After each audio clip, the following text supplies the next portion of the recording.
After going through this video, you will be able to explain React and its importance, install Babel extension for VS Code. Hi, how are you? So the last module was a challenging one, but I'm happy and proud to see how far you have come along in this training. You've learned about various front-end and back-end technologies with ease that have their own merits and potential and will eventually help you to create a functional web application. So, without waiting any longer, it's time to learn and discuss the last and final web technology of this training, and that is React. Before we move forward and see what React is all about, let us go through some interesting facts about it. React was originally created by Jordan Walke, who is a software engineer working at Facebook. He developed React back in 2011, which was then implemented in Facebook's newsfeed and in Instagram in 2012. It is also called React.JavaScript, which means the same as React. Just like HTML, CSS, and JavaScript, React is also a front-end web technology and is one of the most popular technologies for building user interfaces. Also, when we create a website using React, it is called a React app. We will be using this word quite often in the upcoming videos, so please make a note of it. Now, you might think, we have already learned a few front-end web technologies in this training that help us to build a user interface. So why are we studying React? What is its importance? Well, let me explain this through this simple example. Suppose you want to make a sandwich. One way is to take the vegetables like tomato, onion, cucumber, olives, etc. and start slicing them one by one to make a sandwich. And the other way is to simply take the pre-cut slices of these vegetables from a container and put them together to make a sandwich. Now, which way seems convenient and easier? For most of us, the second way might seem easier as it saves time and is more convenient. Some of us may argue that they both take almost equal time to prepare. So, let me modify our example a bit. What if we have to prepare lots and lots of sandwiches? Now, which way will we choose? Here, the second way will be much more convenient because in this case we can cut all the vegetables at once, and while making the sandwiches we can simply focus on putting the ingredients between the bread rather than switching between cutting the vegetables and putting them between the bread for each sandwich every time. Similarly, React helps us to build user interfaces using small reusable pieces of code which we call as components. We pick these components to build the front-end part of a web page.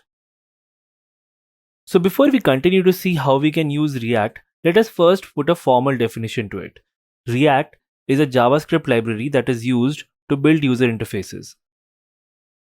And by JavaScript library, we mean that it is a JavaScript file that contains some predefined functions which we can use in our JavaScript code to accomplish complex tasks with ease. It is far more efficient and flexible than most of the front-end web technologies available today. Let me show you how React helps us to create user interfaces with the help of an example. Suppose we want to add a functionality where a user has to simply hover the cursor over an image in order to view it rather than clicking on it. We can easily do this using HTML and JavaScript code.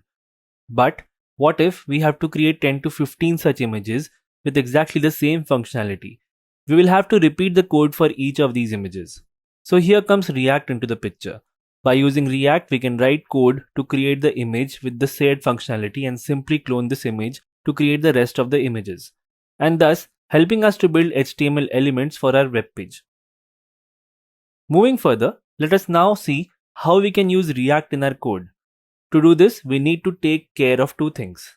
First, we need to understand how we can add the React library in our JS code.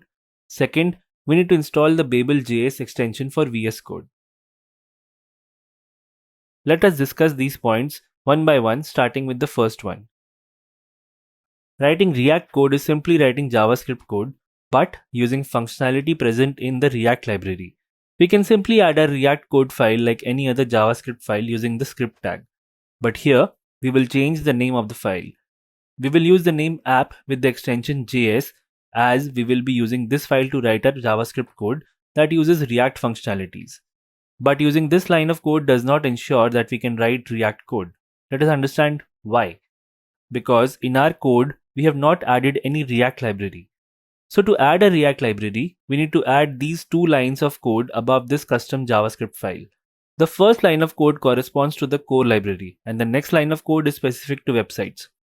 Note that React will only work if we have added these two React libraries in the same order, followed by the custom JavaScript file.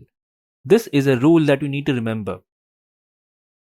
After this, let us now move to the second point, that is to install Babel JavaScript extension for VS Code Editor. Before we install this extension, let us see why it is required. Using this extension highlights the syntax where we have used React in our code. Let us see how we can install it. Open your VS Code and then press Ctrl and P together. This will open a dialog box like this. Enter the command ext install mgm cder mot.vscode-language-babel and press enter. Don't worry, you don't need to remember this command. You can copy and paste it from below the video. Once we press enter, the dialog box will move to the left side of the screen and we will see a small text installed with a tick mark. This means that we have successfully installed the Babel extension for the VS Code. You are now all set to use React. Let us learn more about this fantastic technology in the next topic. Bye bye.